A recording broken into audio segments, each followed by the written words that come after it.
Well, James Hearts this weekend. Another big game just a few days after Hibs. How is the team looking, first of all, going into this game at the weekend? At the minute, we are assessing a few, but we've obviously got the long-term ones who are long-term absentees that we all know about. We've got a couple of knocks, and we've also got an ongoing COVID case at the minute that we're waiting on the result coming back that will determine or might have consequences further for the football club. So we're waiting on that PCR test coming back, which we should have back this morning. Hopefully the individual, and he's a close contact of someone who's tested positive, hopefully that individual's healthy, and hopefully the person in our building's healthy, and we can go on with the game. So is that a suspected one at the moment? Nothing confirmed, did you say? Yeah, we're waiting on the PCR coming back. And so, without going too much into it, do you know what the potential knock-on effects could be if that was to be a positive in terms of... No, just as I said there, once we get the result back of that, we'll assess it and we'll know further, but until we get that result then there's nothing more we can say on that. And so at this stage, could that affect this weekend's match against Hearts? As I said, until we get the result on that, there's nothing more I can say. And what is it like then, kind of having to juggle those unknowns as so close to a big game? Sadly, it's became the norm. If you'd asked me this 19 or 20 months ago then, I'd have said it's really tough, and it still is tough, but we became used to it now. And yeah, we've had a few of these in this situation. Probably makes this one a bit harder because we're so low in numbers. I think at the last count we had 14 fit outfield players, so that's tough. And obviously if this COVID case, if this PCR comes back as positive, then that's also going to have a knock-on effect on the numbers as well. So sadly, as I said, it is normal, and you're prepared for things like this happening, but it's tough, and we just need to find a way to get a team on the pitch tomorrow. And is the club in discussions at the moment with the football authorities? No, we're waiting on the result. As I say, I can't answer that question any more clearer. We can't do anything until we get the result back from that test. And in terms of, this obviously isn't an isolated incident for Dundee. We saw Dundee United's game potentially the other day was in the balance, and we're seeing it with clubs down south. Do you think it's possible at the moment for football to go ahead? Do you think there could or should be some sort of shutdown? You see it in England, and when that league with the resources they've got and the cases they're getting, and if some managers down there are coming out and saying we should shut down at the minute, we know we've got a break coming. I'd love us to be able to get to the break and then reset from there and see, but again it's all down to safety. I heard Davey Martindale talk about it. I've got a lot of respect for Davey, and particularly the way he came out and backed another manager, Jack Ross, the other night. I thought that was really good interview he done. I heard his interview saying we should stop just now. Now there's pros and cons for both. For me, and this is just my opinion, is that if it's safe, can we continue to the break? But there are big games coming, but it's all down to safety. And for me, if it's unsafe, then it has to stop. But if it's safe, then we continue to play. And only people a lot smarter than me, and people that are dealing with this on a daily basis in the government, the SPFL, the JRG, they're the ones that can decide that. So as long as it's safe, then I'd love football to continue. And how do you think your players feel? Because when it comes to football, it's always a case of footballers that they want to play. If they're coming back from injury, they're so eager to play. But is it a case of situations like this when you maybe take a step back and you'd maybe consider, do you think you want to play? No, I think that again, it's sadly, I keep bringing it up, sadly it's became the norm. It's been here for 20 months, we've been playing through it, we've been testing X amount of times per week, depending on how many games we've got, so for them it's normal, sadly. And the quicker we can get back to what we perceived as normal before, then the better. But we've got to be very respectful of this virus, and it's still here, and other variants are popping along, and it's sad to say the least.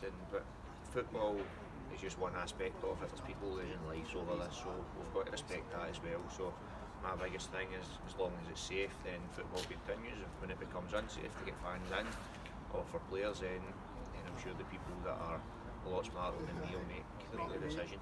And just finally, from myself, the person who's awaiting the PCR result, health-wise, are they showing any symptoms at the moment?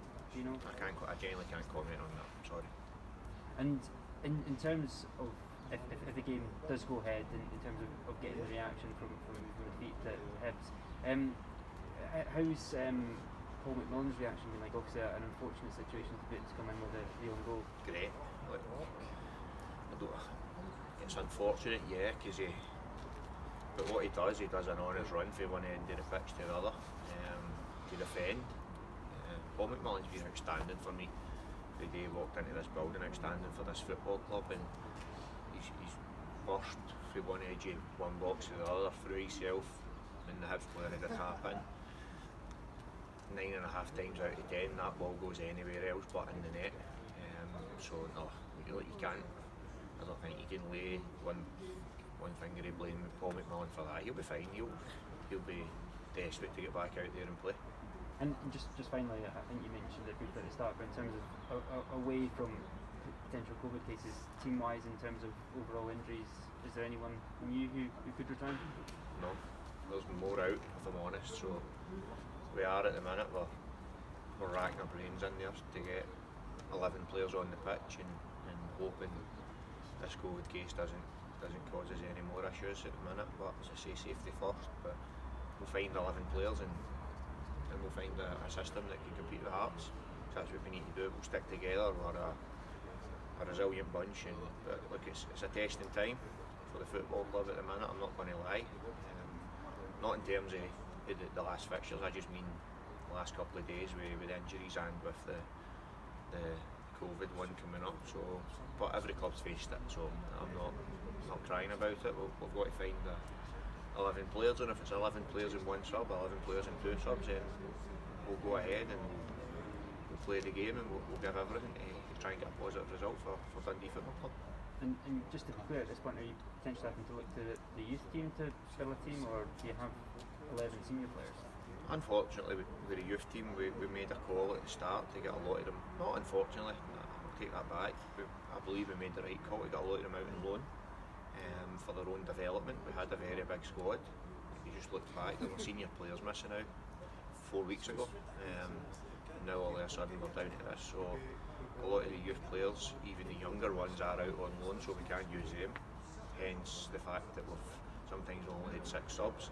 But look, that's a decision we made as a football club as a whole, from the very top all the way through the academy with the discussions we have, because we believe when they come back they'll be in a better place to play for Dundee. We get experience. Now at a time like this I wish we had them, but you can't make those decisions knowing that this is going to happen. You're going to have a week like this, so as I say, we'll find the players that can go out there and we'll put a team on the pitch that can compete. And just finally, for myself, without labouring the point, do you know how many players you are missing? No. Close to 10. That's at the minute. Hopefully Jerry's working miracles down there. That Jerry's a physio. You brought it up perfectly about the kids there. That's probably not a frustrating thing, but probably behind your working week you're having to think about kids going out loan, COVID. There's a lot of frustrating things that are coming behind COVID. Yeah. In terms of your management workings and. It's been like that for 20 months now, so yeah. As I say, sadly it's normal.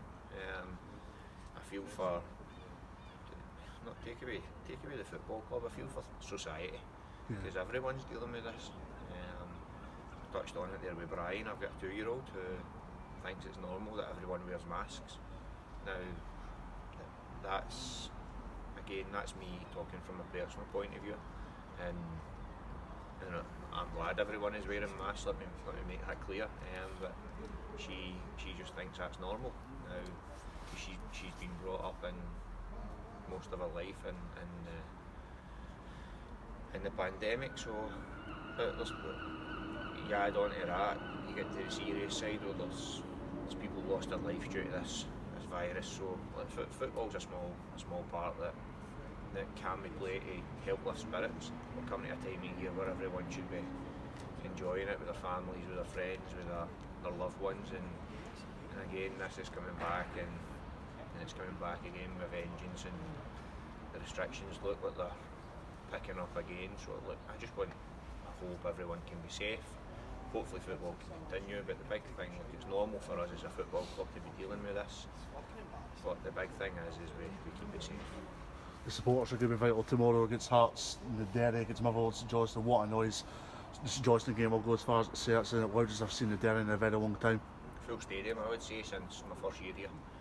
And you've seen the appreciation they gave to the players. We're going to need them tomorrow, make no doubt about that, because we are threadbare, we're at bare bones tomorrow, and we're going to need them.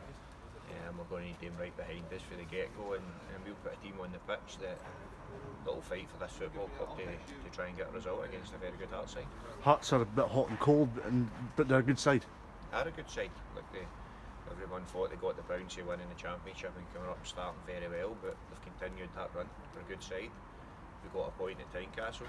We're looking for a positive result again, and as I say, we'll get a team on the pitch that we believe can do that.